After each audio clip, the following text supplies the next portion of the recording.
from the fount of every blessing, to my heart to sing thy grace.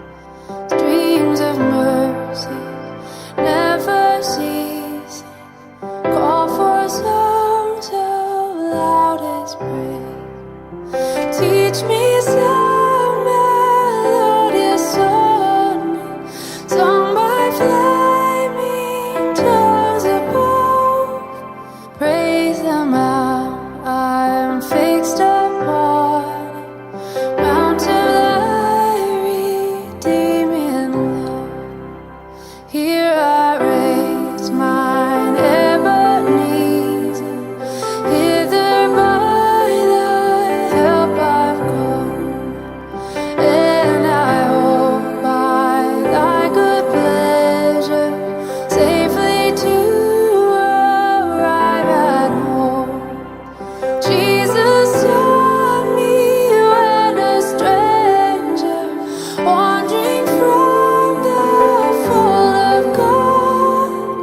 He to rescue me from danger interposed his precious blood.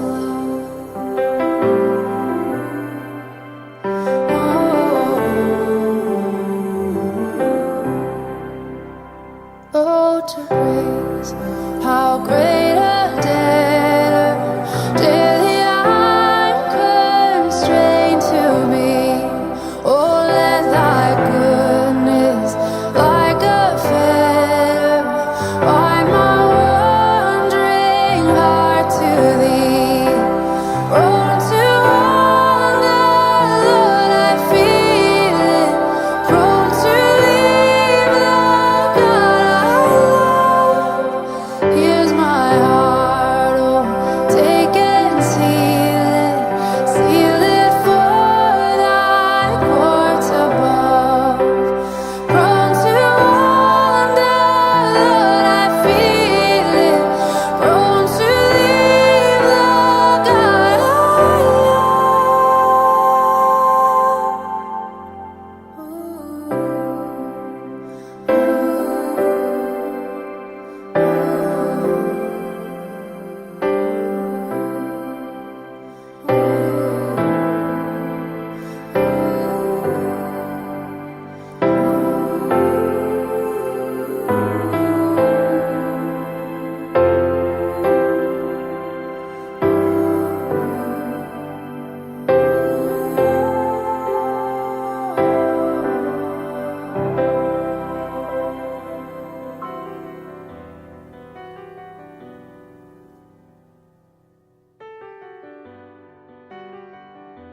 Song of Solomon 5 verses 2 to 9.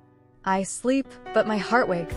It is the voice of my beloved that knocketh, saying, Open to me, my sister, my love, my dove, my undefiled.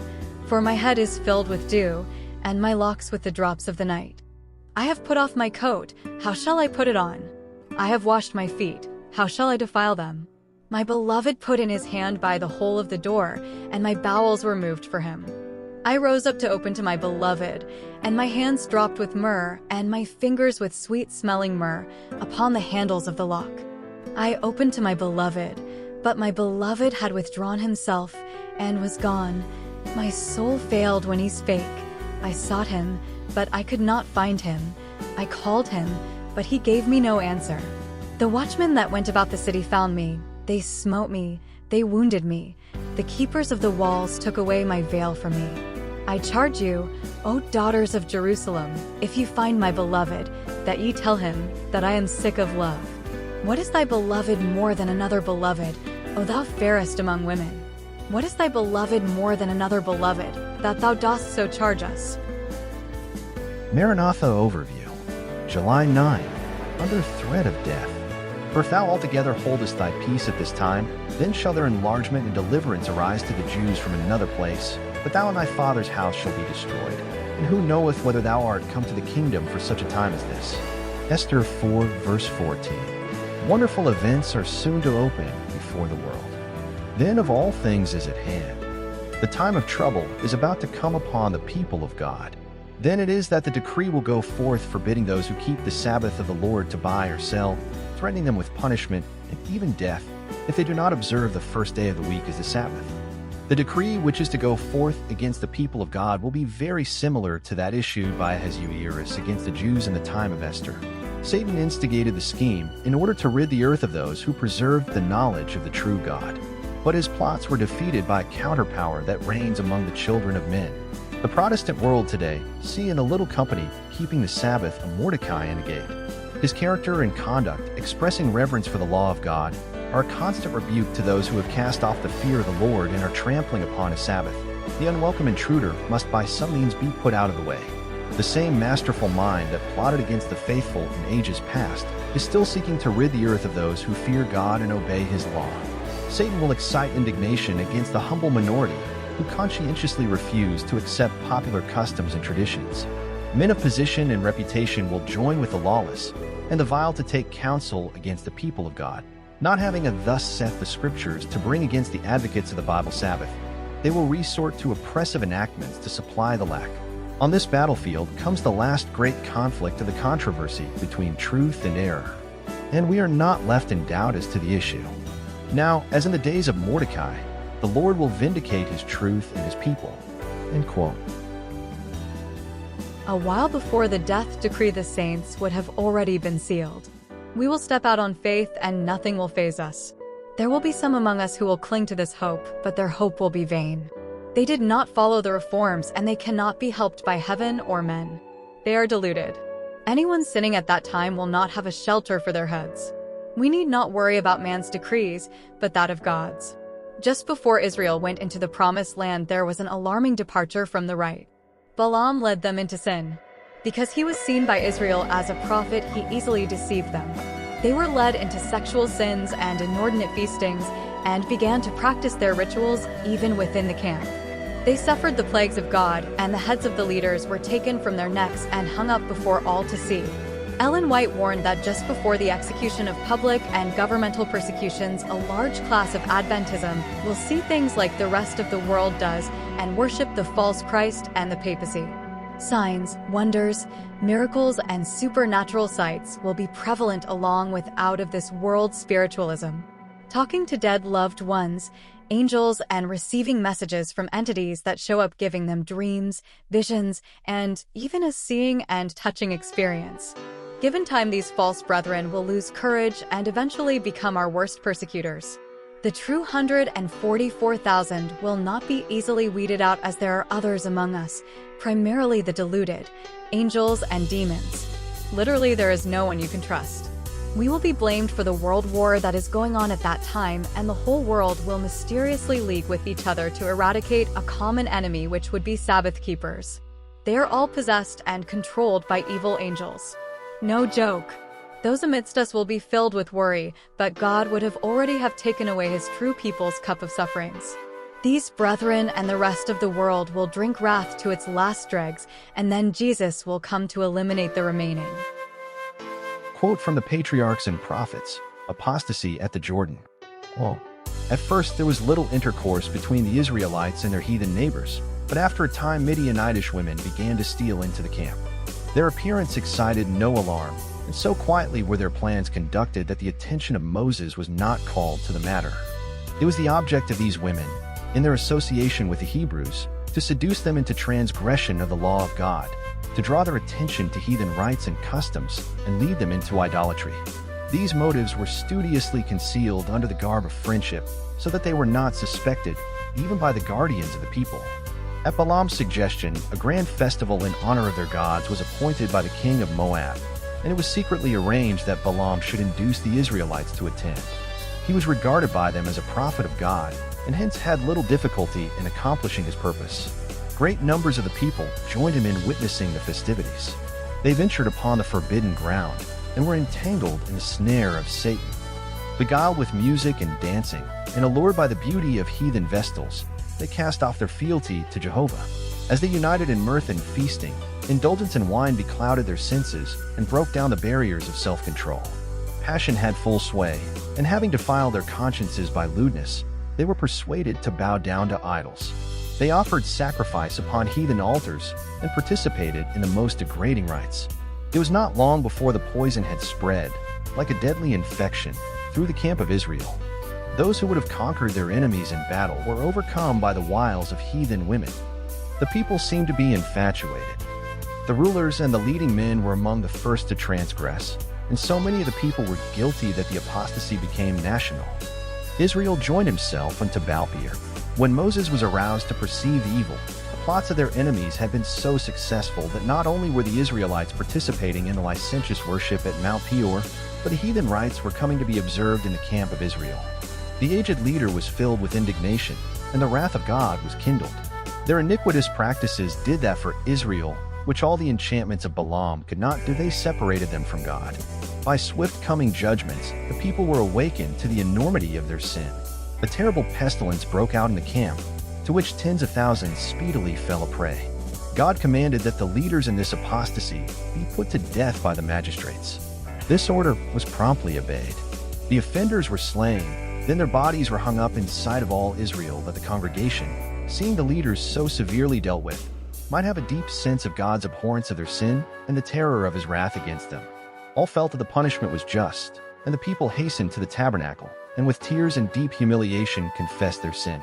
While they were thus weeping before God at the door of the tabernacle, while the plague was still doing its work of death, and the magistrates were executing their terrible commission, Zimri, one of the nobles of Israel, came boldly into the camp, accompanied by a Midianitish harlot, a princess of a chief house in Midian, whom he escorted to his tent.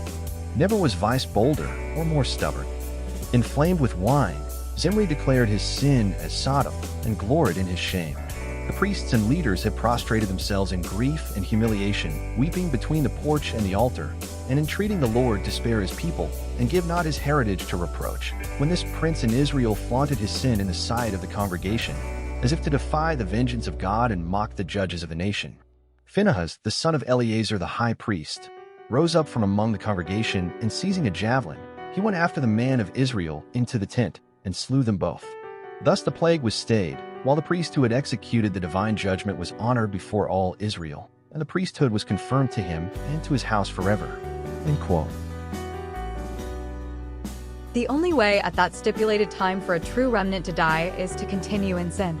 Sin will destroy us if we are not prayerful and watchful. After the close of human probation, Jesus' sanctuary work is done, and the sinner's prayer will be meaningless. The number of his kingdom will be made up and destinies will be fixed. However, we are always free to alter this, as it is indeed possible for us to sin. Ellen White said that it was possible for Jesus to sin, so how much more the 144,000 at that time? We can alter our future. This is the paradigm. You can look at the story of Esther as an example of what happens during this time between the loyal and former brethren. Mordecai represents the lost, hopeless Adventists as well as those who are saved. But comparing him with Esther, he more represents the lost amidst us who will mourn from the beginning to the end of this trying time. He did not wear the apparel that Esther gave him, just like the foolish virgins did not buy oil. The door was shut, and they go straight to those they used to associate with, asking for help, but we will have nothing to offer the former brethren, the Protestants, and the Catholics at that time, as heaven's gates are shut, and there is no more mercy. When the time was right, they should have received the apparel, which is Christ's righteousness. Too late. Too late. Esther 4 verses 1 to 17. When Mordecai perceived all that was done, Mordecai rent his clothes, and put on sackcloth with ashes, and went out into the midst of the city, and cried with a loud and a bitter cry, and came even before the king's gate. For none might enter into the king's gate clothed with sackcloth. And in every province, whithersoever the king's commandment and his decree came, there was great mourning among the Jews, and fasting, and weeping, and wailing, and many lay in sackcloth and ashes. So Esther's maids and her chamberlains came and told it her. Then was the queen exceedingly grieved, and she sent raiment to clothe Mordecai, and to take away his sackcloth from him, but he received it not. Then called Esther for Hatach, one of the king's chamberlains, whom he had appointed to attend upon her, and gave him a commandment to Mordecai, to know what it was and why it was. So Hatach went forth to Mordecai unto the street of the city, which was before the king's gate. And Mordecai told him of all that had happened unto him, and of the sum of the money that Haman had promised to pay to the king's treasuries for the Jews, to destroy them. Also he gave him the copy of the writing of the decree that was given at Shushan to destroy them, to shew it unto Esther, and to declare it unto her, and to charge her that she should go in unto the king, to make supplication unto him, and to make request before him for a people.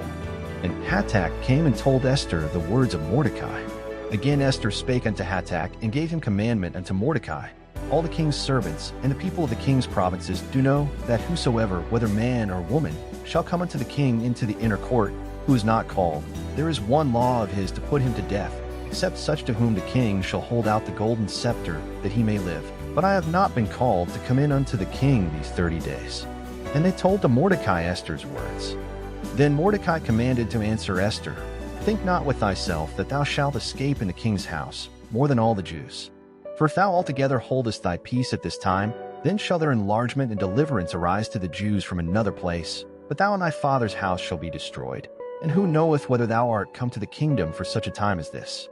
Then Esther bade them return Mordecai this answer, Go, gather together all the Jews that are present in Shushan, and fast ye for me, and neither eat nor drink 3 days, night or day. I also and my maidens will fast likewise, and so will I go in unto the king, which is not according to the law. And if I perish, I perish. So Mordecai went his way, and did according to all that Esther had commanded him. End quote.